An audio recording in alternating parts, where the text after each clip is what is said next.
Bonjour à tous. Alors, imaginez la scène. On cause un dommage, peu importe comment. Le premier réflexe, c'est de se dire bon, ça y est, je vais devoir payer. Mais est-ce que c'est vraiment toujours le cas? Eh bien, on va voir ensemble qu'il existe des situations bien précises et prévues par la loi où l'on peut être complètement exonéré de sa responsabilité. C'est une partie assez fascinante du droit. Voilà, la question est posée, toute simple, c'est le fameux qui casse paie. Est-ce que c'est une règle absolue? Si on est à l'origine d'un dommage, est-ce qu'on est automatiquement, systématiquement coupable et donc obligé de réparer? La réponse du droit, elle est claire, eh bien, pas toujours. Alors, pour comprendre comment on peut être exonéré, il faut absolument maîtriser une notion centrale, un concept clé.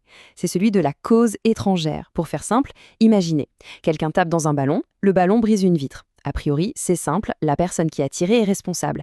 Mais imaginons maintenant qu'au moment précis du tir, une rafale de vent totalement folle, imprévue, dévie la trajectoire du ballon.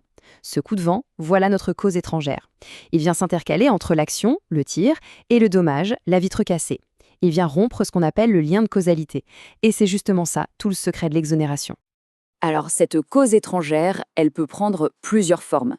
On va commencer par le premier cas qui est sans doute le plus connu et aussi le plus spectaculaire. C'est ce qu'on appelle la force majeure. C'est vraiment l'idée qu'un événement plus fort que tout, un événement qui nous dépasse complètement, vient tout bouleverser. Et là, attention, c'est vraiment le point essentiel à noter, à surligner. Pour qu'un juge reconnaisse la force majeure, ce n'est pas juste un gros imprévu, non. Il faut que trois conditions bien précises soient réunies. Et elles sont cumulatives, c'est-à-dire qu'il faut les trois, pas juste une ou deux. Premièrement, l'événement doit être extérieur à la personne. Deuxièmement, il doit être imprévisible. Et troisièmement, il doit être irrésistible. Ça veut dire qu'il était absolument impossible de l'empêcher. Extérieur, imprévisible, irrésistible. C'est le trio gagnant de la force majeure.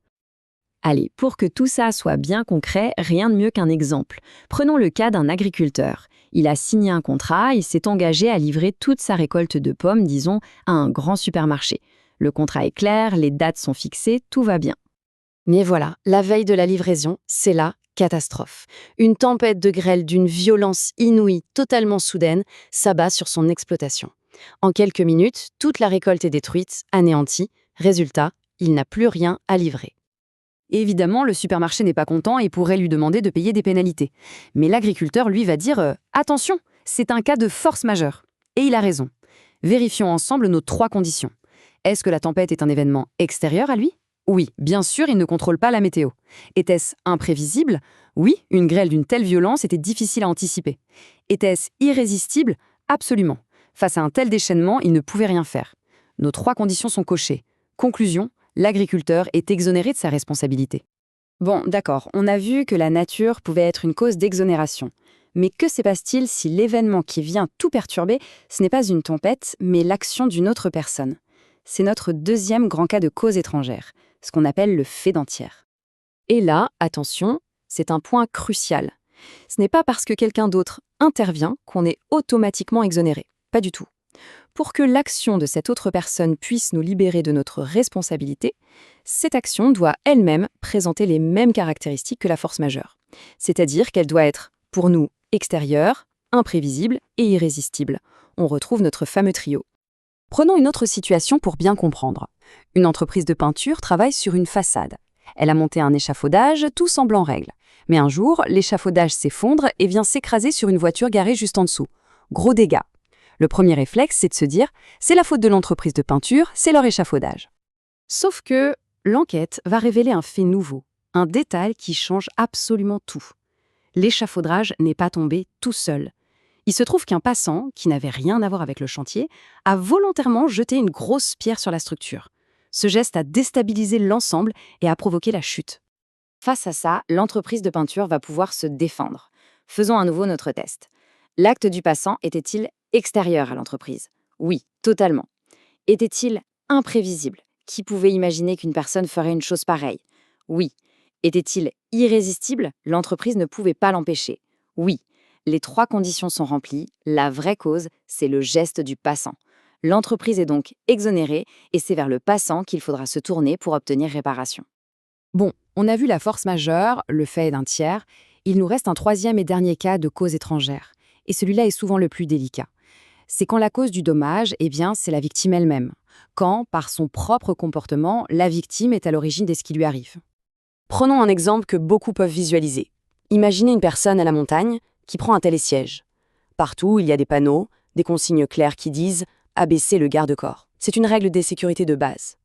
Mais cette personne, consciemment, décide de l'ignorer et de ne pas abaisser la barrière. Et ce qui devait malheureusement arriver, arrive. Pendant la montée, un petit déséquilibre, la personne glisse et elle chute. Elle se blesse et bien sûr, elle décide d'attaquer la station de ski en disant qu'elle est responsable de son accident. Et là, que va dire la station de ski? Elle va pouvoir s'exonérer totalement. Pourquoi? Parce qu'on va pouvoir prouver que le télésiège, lui, fonctionnait parfaitement bien. La cause directe, la seule et unique cause de l'accident, c'est la faute de la victime elle-même qui a délibérément choisi de ne pas respecter une règle de sécurité essentielle. Jusqu'à maintenant, on a parlé de cas où la personne est exonérée à 100%, totalement. On pourrait croire que c'est toujours comme ça, soit tout, soit rien. Mais en droit, c'est rarement aussi simple. Il faut absolument comprendre qu'il existe une zone grise, l'exonération partielle, où la responsabilité va être partagée. Et ce schéma résume parfaitement la situation. Pour avoir une exonération totale, donc 0% de responsabilité, il faut impérativement que la cause étrangère remplisse nos 3 fameuses conditions: extérieure, imprévisible et irrésistible. Si les 3 sont là, c'est bon. Mais s'il manque ne serait-ce qu'une seule de ces conditions, alors on ne peut plus être totalement exonéré. On bascule dans l'exonération partiale. Et là, c'est le juge qui va intervenir pour dire « Ok, il y a une part de responsabilité de chaque côté » et il va fixer des pourcentages. Pour illustrer cette idée de partage de responsabilité, rien de tel qu'un cas réel. Imaginez la scène. Un passager descend de son train. Les portes se ferment, le train commence à repartir. Et là, panique, il se rend compte qu'il a oublié son sac à l'intérieur. Dans un geste désespéré, il court et tente de remonter dans le train en marche. Évidemment, il se blesse. Le juge va donc analyser le comportement du passager avec notre fameuse grille de lecture. Condition 1. Est-ce que la faute est extérieure à la compagnie de train? Oui. Condition 2. Est-ce que c'était imprévisible? Et là, le juge dit non. C'est imprudent, mais pas totalement imprévisible. Condition 3. Était-ce irrésistible? Le juge dit non plus. La compagnie aurait pu avoir des systèmes pour prévenir ce type d'acte. Bilan, on n'a qu'une seule condition sur 3 de remplie. La conclusion du tribunal est donc parfaitement logique. Puisque le comportement de la victime ne remplit pas les 3 conditions, la compagnie de train ne peut pas être totalement exonérée. Elle garde une part de responsabilité. Mais, évidemment, en raison de la faute commise par le voyageur, son indemnisation va être très fortement diminuée. C'est l'exemple parfait d'un partage de responsabilité. Allez, pour résumer, voici la petite boîte à outils à retenir. Point numéro 1, la responsabilité civile, c'est une question de lien de causalité. Point numéro 2, ce lien peut être cassé par une cause étrangère. Point 3, cette cause a 3 visages, la force majeure, le fait d'un tiers ou le fait de la victime. Et enfin, le point le plus important, pour une exonération totale, il faut impérativement la réunion de nos 3 conditions, extérieure, imprévisible et irrésistible. Donc voilà, la prochaine fois qu'on se trouve face à une situation où un dommage a été causé, le réflexe ne doit plus être simplement de se demander qui a fait la bêtise. Le bon réflexe, c'est de se poser une autre question bien plus fine. Est-ce qu'il n'y aurait pas, quelque part, une cause étrangère qui est venue casser le lien de causalité? C'est cette question-là qui peut ouvrir la porte à une exonération de responsabilité.